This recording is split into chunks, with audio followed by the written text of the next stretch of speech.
Hello and welcome to Truly Scary Stories, where you'll hear stories that will make your skin crawl and think twice before you make a rash decision. In today's video, we'll tell you 3 stories about some truly scary hitchhikers. Here is your first truly scary story. The Colorado mountains were stunning, but as I drove down the winding roads, a sense of loneliness settled over me. My guitar was in the back seat, my dreams of musical stardom on my mind. Driving from town to town, playing gig after gig, I grew lonely on the road, and was dying for company.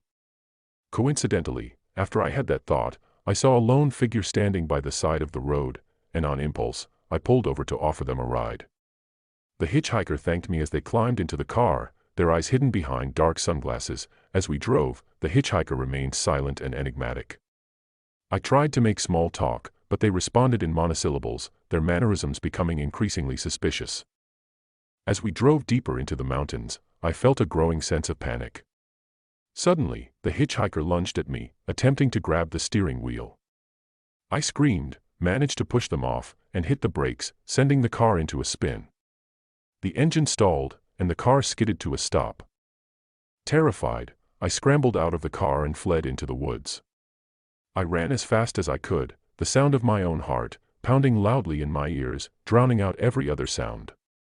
Finally, I found a hollow log and crawled inside. After what felt like an eternity, I slowed my breathing and listened. I could hear the hitchhiker calling out for me, their voice echoing through the trees. It made my skin crawl with every syllable. I prayed that he wouldn't find me, that my hiding spot was too obvious for him to search, and, luckily, I heard the sound of his footsteps fade, and his voice grew quieter. I stayed hidden for what felt like hours, too afraid to move or make a sound. Finally, I heard the sound of my car's engine start up. It was a terrifying, yet relieving sound. The revving of the engine signaled the possibility of my escape. As the car sped off, I breathed a sigh of relief, knowing that the hitchhiker was gone. But now I was alone in the woods, miles from civilization. I eventually made it to the nearest town, and reported the incident to the police as soon as I could. I made it back home and decided to retire from the road, and only play gigs at my local bar. I tried to live a normal life, but I was constantly looking over my shoulder. I was living a life in fear. After several weeks, I was able to relax, and life began to return to normal. That is, until the other day, when I received a call from the police. They found my car at the scene of a very horrific crime, and the crime took place at my old house, the address that my car was registered to. If I never would have picked up that hitchhiker, that family, they would still be alive. Here is your next truly scary story. I was driving through the sweltering heat of the Florida Everglades when I spotted a car pulled over on the side of the road. A man was standing beside it, waving his arms frantically. I slowed down and rolled down my window. "Hey, do you need help? Thank goodness you stopped," he said. "My car broke down and I've been stranded here for hours. Could you give me a ride to the nearest town?" I hesitated. But he seemed harmless enough, and I would have felt horrible if I left him alone in the swamp. I motioned for him to get in, and we drove off. As we talked, I learned that he was a tourist from out of town, and that his car had overheated in the intense Florida heat. He seemed grateful for my help. And I was happy to be of assistance. But as we drove, I noticed that he kept fidgeting in his seat, his eyes darting around the car. I started to feel uneasy, and I couldn't shake the feeling that something wasn't right. We reached the town, and I pulled over to let him out. As he got out of the car, he turned to me and said, "Thanks for the ride." "I really appreciate it," I nodded, but as he walked away, I couldn't help but feel a sense of relief. Something about him had put me on edge, and I was glad to be rid of him.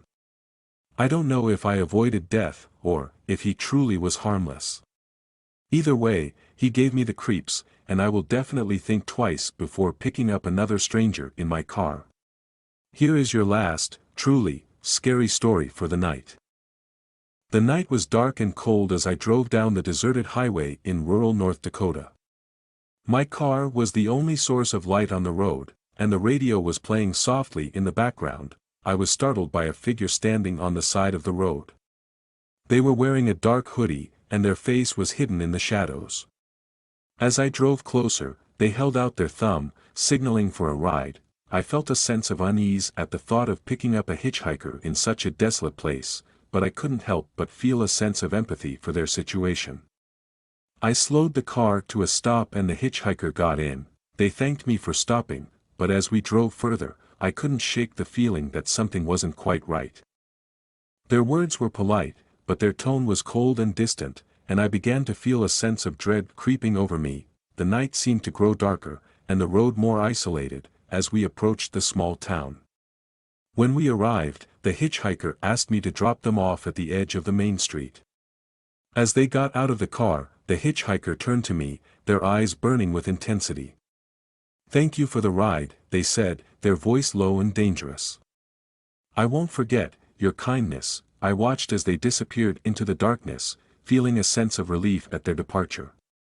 But I couldn't shake the feeling that I had narrowly escaped something terrible, that the hitchhiker had been hiding something beneath their polite exterior. I sat in my car for a moment, catching my breath, and trying to process the strange encounter. The night was still and quiet around me, and I couldn't help but feel like I had just brushed up against something otherworldly.